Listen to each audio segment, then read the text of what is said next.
இன்றே டவுன்லோட் செய்து உங்கள் ஃபேவரட் ஷோக்களை என்ஜாய் பண்ணுங்க. சார், குடோனை கொளுத்தினவங்களை பத்தி ஏதாவது தகவல் தெரிஞ்சதா சார்? விசாரிச்சுட்டு தான் இருக்கும். உங்களுக்கு தொழில் எதிரிங்கன்னு யாராவது இருக்காங்களா? அப்படியெல்லாம் யாரும் இல்லை சார்.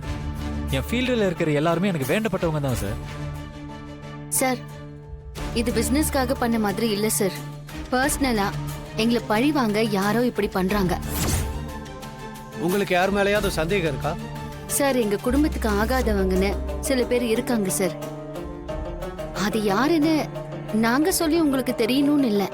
அந்த ஆள்கிட்டயும் நீங்க விசாரிச்சா உங்களுக்கு உண்மை தெரியும் சார். சரியான எவிடன்ஸ் இல்லாம சந்தேகத்தை வச்சு நாங்க எதுவும் பண்ண முடியாது. அங்க கொளுத்த வந்த ஆளோட முகத்தை பாத்தீங்களா? சார், ஒரு 2 பேர் முகத்தை மட்டும் பார்த்தோம் சார். ஆனா ஒரு ஆள் மட்டும் முகமூடி போட்டிருந்தான். நல்ல வேலை, நம்ம முகத்தை இவங்க பார்க்கல. அநேகமா அந்த ஆளு தான் குடோனை எரிக்கிறதுக்கு ஆளை கூட்டிட்டு வந்திருக்கணும்.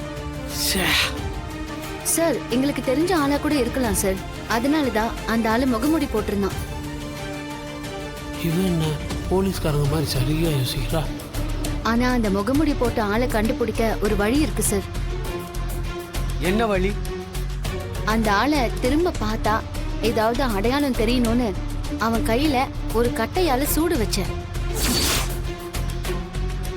அந்த காயம் கண்டிப்பா அவன் கையில இருக்கும்.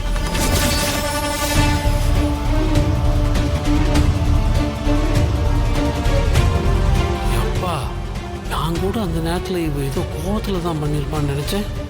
என்னை கண்டுபிடிக்கிறதுக்காக தான் மார்க்கை போட்டு விட்டியா? புவனேஸ்வரி சொன்ன மாதிரி இவ பயங்கரமான டேஞ்சர் தான். அவங்க சொன்ன மாதிரி முதல்ல இவளை நாட்டை விட்டே விரட்டணும். அந்த ஆளுங்க வெளியே கொடுத்துனானுங்க. தீ வந்து உள்ள பரவல, அதனால மெட்டீரியல்ஸ்க்கு எதுவும் ஆகல. ஆனா திரும்ப அவங்க இந்த மாதிரி எப்ப வேணாலும் பண்ணலாம் சார்.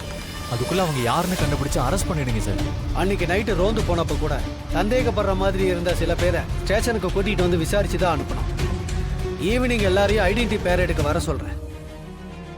அதுல உங்க கடையை கொளுத்தின ஆள் யாராவது இருக்கானான்னு பார்த்து சொல்லுங்க. சரிங்க சார். அதுல அந்த ஆள் இருந்தா அதுக்கு பின்னாடி யாரு இருக்கான்னு கண்டுபிடிச்சிடலாம். சரிங்க சார். இப்ப என்னதான் பண்றது? வேற வழியே இல்லை. திரும்பவும் அந்த பிசாசு காலில் தான் போய் விழணும். சே, புவனேஸ்வரிக்கிட்டே போய் நம்ம என்ன பண்ணுறதுன்னு கேட்போம். அவளோட ஆளுங்க மாட்டினா புவனேஸ்வரி தான் கண்டிப்பாக மாட்டுவா. அதனால அவள் என்னை காப்பாற்றுறதுக்கு யோசனை சொல்லுவாள்.